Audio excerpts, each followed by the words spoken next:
Hello friends, ಈ video ಮುಖಾಂತರ ನಾನು ನಮ್ಮ ಸಿಟ್ಟನ್ನು ಹೇಗೆ ನಮ್ಮ ಕಂಟ್ರೋಲ್ನಲ್ಲಿ ಇಟ್ಟುಕೊಳ್ಳುವುದು ಎನ್ನುವುದರ ಬಗ್ಗೆ ತಿಳಿಸುತ್ತಿದ್ದೇನೆ. ದಯವಿಟ್ಟು ಈ ವಿಡಿಯೋವನ್ನು ಸಂಪೂರ್ಣವಾಗಿ ನೋಡಿ ಮತ್ತು ನಿಮ್ಮ ಅನಿಸಿಕೆಗಳನ್ನು ನಮ್ಮೊಂದಿಗೆ ಹಂಚಿಕೊಳ್ಳಿ.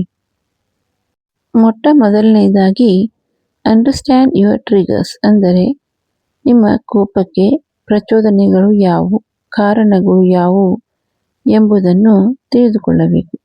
ನಿಮ್ಮ ಕೋಪಕ್ಕೆ ಕಾರಣವಾಗುವಂಥ ಜನರಾಗಿರ್ಬೋದು, ಸಂದರ್ಭಗಳಾಗಿರ್ಬೋದು ಅಥವಾ ಪದಗಳಾಗಿರಬಹುದು. ನೆಕ್ಸ್ಟ್ ಅಂದರೆ ಕೆಲವು ದಿನಗಳ ಕಾಲ ನಾವು ಕೋಪದ ದಿನಚರಿಯನ್ನು ಮಾಡಿಟ್ಕೊಳ್ಬೇಕಾಗುತ್ತೆ. ಅಂದರೆ ಒಂದು ಡೈರಿ ಥರ ಮಾಡಿ ಇಟ್ಕೊಳ್ಬೇಕು. ಆಮೇಲೆ ಉದಾಹರಣೆಗೆ, ಯಾರಾದರೂ ನನ್ನ ಮಾತನ್ನು ಮಧ್ಯೆ ನಿಲ್ಲಿಸಿದಾಗ ನನಗೆ ಕೋಪ ಬರುತ್ತದೆ ಎಂದು ಮೊದಲೇ ತಿಳಿದಿರುತ್ತೆ. ಅಂಥ ಸಂದರ್ಭ ಬಂದಾಗ ನಾವು ಶಾಂತವಾಗಿ ಪ್ರತಿಕ್ರಿಯಿಸಲು ಪ್ರಯತ್ನ ಮಾಡಬೇಕು. ಮಿಡಿ ಎಂದರೆ ನಮಗೆ ಯಾವುದೋ ಒಂದು ಕೋಪಗೊಳ್ಳುವಂಥ ಸಂದರ್ಭ ಎದುರಾದಾಗ ಅಲ್ಲಿ ನಾವು ಸಡನ್ ಆಗಿ ರಿಯಾಕ್ಟ್ ಮಾಡೋದಕ್ಕೆ ಹೋಗಬಾರ್ದು. ಸ್ವಲ್ಪ ಹೊತ್ತು ವೇಟ್ ಮಾಡಬೇಕು. ಮಾಡಿ ಒಂದು ಆಳವಾದ ಉಸಿರನ್ನು ಎಳೆದುಕೊಂಡು 1ರಿಂದ 10ರವರೆಗೆ ಎಣಿಸಬೇಕು. ಇದರಿಂದ ನಮ್ಮ ಮನಸ್ಸು ಶಾಂತವಾಗುತ್ತೆ ಮತ್ತು ಅಲ್ಲಿ ಮುಂದೆ ನಡೆಯುವಂಥ ಅನಾಹುತವನ್ನು ತಪ್ಪಿಸಬಹುದು. ನೆಕ್ಸ್ಟ್ ರೆಮಿಡಿ ಎಂದರೆ step away for a moment ಅಂತ ಹೇಳ್ತಾರೆ.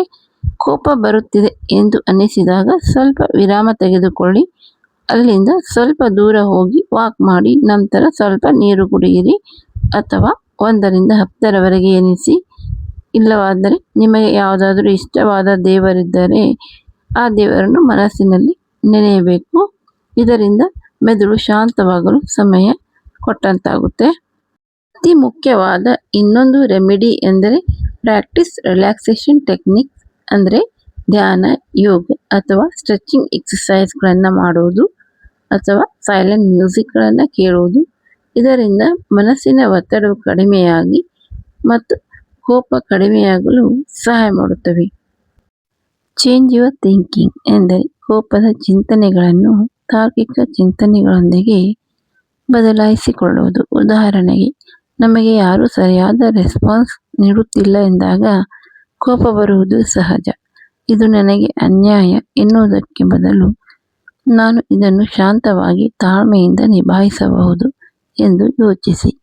ಆಗ ನಿಮ್ಮ ಯೋಚನೆಗಳು ಬದಲಾಗುತ್ತವೆ, ಅದಕ್ಕೆ ತಕ್ಕಂತೆ ಭಾವನೆಗಳು ಕೂಡ ಬದಲಾಗುತ್ತವೆ. Talk to someone you trust, ಅಂದರೆ ನಿಮ್ಮ ಭಾವನೆಗಳನ್ನು ನಂಬಿಕೆಯುಳ್ಳ ಸ್ನೇಹಿತ, ಕುಟುಂಬದವರು ಅಥವಾ ಸಲಹೆಗಾರರೊಂದಿಗೆ ಹಂಚಿಕೊಳ್ಳಿ. ಇದರಿಂದ ಮನಸ್ಸಿನ ಭಾರ ಕಡಿಮೆಯಾಗುತ್ತದೆ, ಮನಸ್ಸು ಕೂಡ ಹಗುರವಾಗುತ್ತದೆ. ಬಿಲ್ಡ್ ಲಾಂಗ್ ಟರ್ಮ್ ಪೇಷನ್ಸ್, ಇದರಿಂದ ತಾಳ್ಮೆಯ ಗುಣ ವೃದ್ಧಿಯಾಗುತ್ತದೆ. ಇನ್ನೊಂದು, ಸಾಕಷ್ಟು ನಿದ್ರೆಯನ್ನು ಮಾಡಿ, ಆರೋಗ್ಯಕರ ಆಹಾರ ಸೇವಿಸಿ, ನಿಯಮಿತ ವ್ಯಾಯಾಮ ಮಾಡಿ. ಶಾರೀರಿಕ ಆರೋಗ್ಯ ಉತ್ತಮವಾಗಿದ್ದರೆ ಮನಸ್ಸು ಸಹ ನಿಯಂತ್ರಣದಲ್ಲಿರುತ್ತದೆ. ಕೊನೆಯದಾಗಿ, ಕ್ಷಮಿಸಿ ಮತ್ತು ಮುಂದುವರಿಯಿರಿ. ಕ್ಷಮಿಸುವುದರಿಂದ ಮನಸ್ಸಿಗೆ ಶಾಂತಿ ದೊರಕುತ್ತದೆ. ದ್ವೇಷ ಮಾಡುವುದರಿಂದ ಕೋಪ ಹೆಚ್ಚುತ್ತದೆ. ಆದ್ದರಿಂದ ದ್ವೇಷವನ್ನು ಮರೆತು ಕ್ಷಮಿಸುವ ಗುಣವನ್ನು ಬೆಳೆಸಿಕೊಳ್ಳಿ. ಈ ವಿಡಿಯೋ ಇಷ್ಟವಾಗಿದ್ದಲ್ಲಿ ಒಂದು ಲೈಕ್ ಮಾಡಿ. ಇದೇ ಥರದ ವಿಡಿಯೋಗಳನ್ನು ನೋಡಲು ನನ್ನ ಚಾನಲನ್ನು ಹಿಂದೆ ಸಬ್ಸ್ಕ್ರೈಬ್ ಮಾಡಿಕೊಳ್ಳಿ. ವಿಡಿಯೋ ನೋಡಿದ ಎಲ್ಲರಿಗೂ ಧನ್ಯವಾದಗಳು.